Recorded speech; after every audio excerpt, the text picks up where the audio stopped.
우리나라에 너무나도 큰 고통을 안겨주었던 1997년 IMF 외환위기는 다시는 찾아오면 안 됩니다. 그러나 대출을 대출로 막고 일단 시간만 벌어보자는 식의 땜질 처방이 이어진다면 호미로 막을 것을 가래로 막아야 하는 경제 위기를 피할 수 없을지도 모릅니다. 아마 대부분의 분들은 꼭 기회가 오지 않아도 좋으니 수많은 선량한 시민들이 일자리를 잃고 고생하는 IMF와 같은 위기는 다시는 보고 싶지 않다라고 생각하실 것입니다. 그러나 그런 위기를 예방하는 방법은 현실을 피하지 않고 직시하는 방법뿐입니다. 지금 우리나라의 현실은 어떠한가요? 우왕좌왕하는 우리나라의 현실로 부동산에서는 대표적으로 둔촌주공 살리기 정책이 있습니다. 중도금 대출 제한 완화, 규제지역 해제, 실거주 의무 2년 해제가 나왔던 13 대책, 이른바 적극적인 영끌족 살리기, 건설사 도와주기가 시작되었습니다. 둔촌주공은 만 세대가 넘는 메머드급 단지라서 울며 겨자 먹기로 규제를 풀 수밖에 없다고 생각했었지만 최근 들어서는 공급 부족에 대응한다라는 명분을 내세우며 호미로 막을 것을 가래로 막는 방향성이 더욱 뚜렷해지고 있습니다. 공급 부족으로 인한 상승을 막기 위해 정부는 다양한 방향으로 대책을 준비하고 있습니다. 그중 하나는 분양의 걸림돌이 되는 인허가 절차는 빠르게 통과시켜주고 청약 중도금 대출은 완화해 주어 분양시장을 더욱 활성화시키겠다는 것입니다. 아파트 분양, 청약이 활발해야 건설사도 집을 계속 지을 것이기 때문입니다. 아파트 분양 물량을 늘리기 위한 구체적인 방법 중 하나로는 택지 전매 허용이 있습니다. 부동산 개발 회사, 시행사가 낙찰받아둔 택지가 여럿 있는데 이자를 비롯한 각종 금융 비용이 올라가니 개발사는 좀비 기업이 되어가고 있고 기껏 집 지으라고 마련해둔 땅은 놀고만 있으니 차라리 다른 우량한 건설사에게 팔고 그 건설사가 거기서 집을 지을 수 있게 해라 라는 의미입니다. 부동산 개발 회사는 크게 시행사와 건설사로 나뉘는데요. 그중 시행사가 돈을 버는 방법은 간단합니다.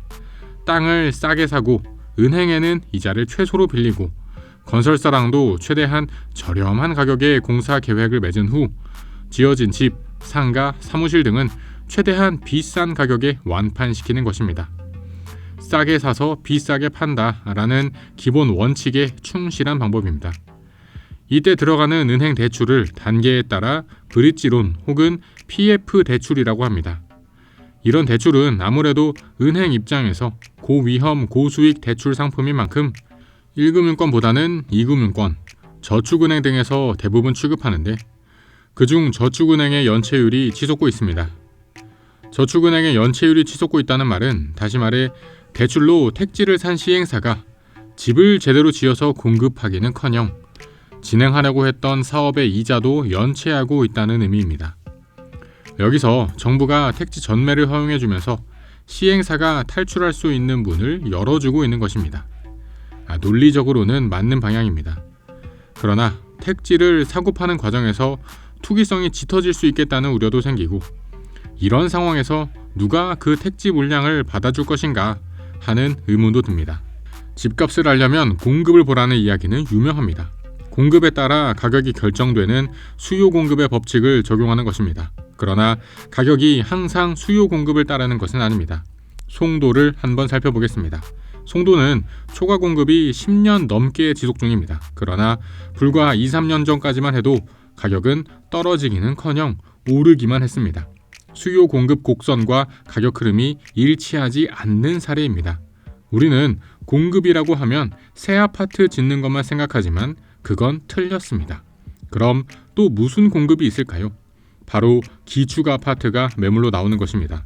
부동산에 팔겠다는 집 넘쳐나는 상황일 때도 가격이 내려갑니다.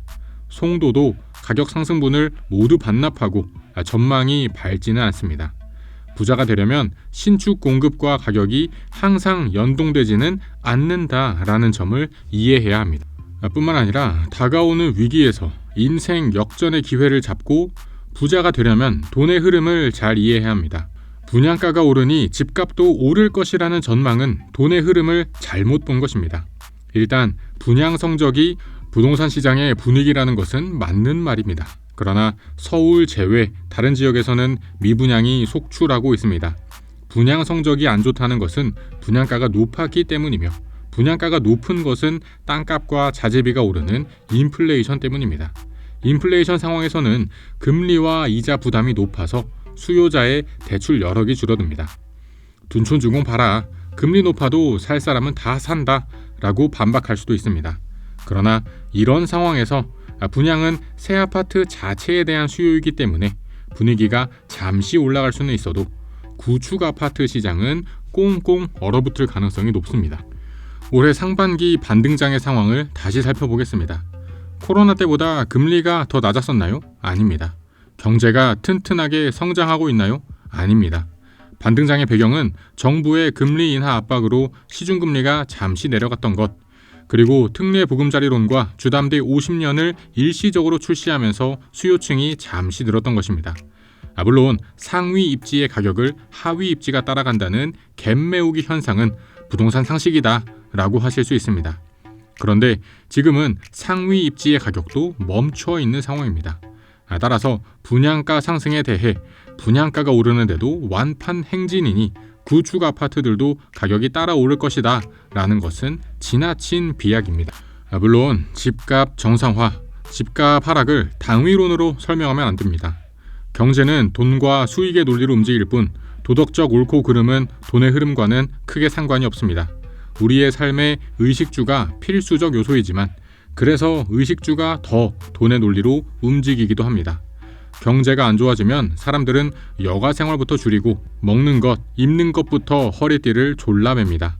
마지막이 삶의 터전인 집입니다. 집값이 떨어진다는 것은 여가 관련 소비는 물론 입는 것과 먹는 것 경제는 이미 박살났다는 것과 마찬가지입니다. 사실상 모든 경제가 무너졌을 때 나의 자산, 회사, 월급은 온전할까요? 바닥에 집을 사기 어려운 이유이며 바닥에서 잡으려면 지금부터 현금을 잘 모아야 하는 이유입니다. 당위론이 아니라 돈을 돈으로 보는 것, 이것이 돈에 대한 정확한 이해의 시작입니다. 어떠셨나요, 여러분? 지금까지 다가오고 있는 두 번째 경제 위기의 원인, 그리고 경제 위기를 부자될 기회로 바꿀 수 있는 방법에 대해 알아보았습니다. 기본적으로 내재 가치가 없는 아파트들이 반등 후 더 폭락하는 아파트입니다. 반등 후 더 폭락하는 아파트는 첫째, 입지 가치가 아니라 갭매우기로만 가격이 올라가는 입지. 둘째, 신축 공급과 기축 매물이 쏟아지는 입지. 셋째, 정부의 관심 바뀐 입지입니다. 특히 정부는 표가 많은 곳, 민심이 쏠리는 곳에 정책을 더 낼 수밖에 없습니다. 서울 수도권이 이에 해당하고 그래서 사람들이 서울로 몰리는 것입니다. 자산을 지키려면 지뢰를 피해야 하는데 입지 가치가 떨어지는 곳, 매물이 쏟아지는 곳, 정부가 주목하지 않는 곳은 지뢰가 많은 곳입니다. 둔촌주공 살리기부터 시작된 무리수 부동산 정책의 연속, 시간만 벌어보자는 목적으로 이뤄지고 있는 대출 잔치, 여기에 고분양가 논란까지 잠깐 관심을 돌리면 눈 뜨고 코 베이는 시장이 요즘 부동산 시장이라고 할 수 있습니다. 긴 영상 시청해주셔서 감사드립니다. 영상이 마음에 드셨다면 채널 구독과 영상 좋아요까지 부탁드립니다. 그럼 저는 다음에 또 새로운 부동산 이야기로 찾아뵙겠습니다. 감사합니다.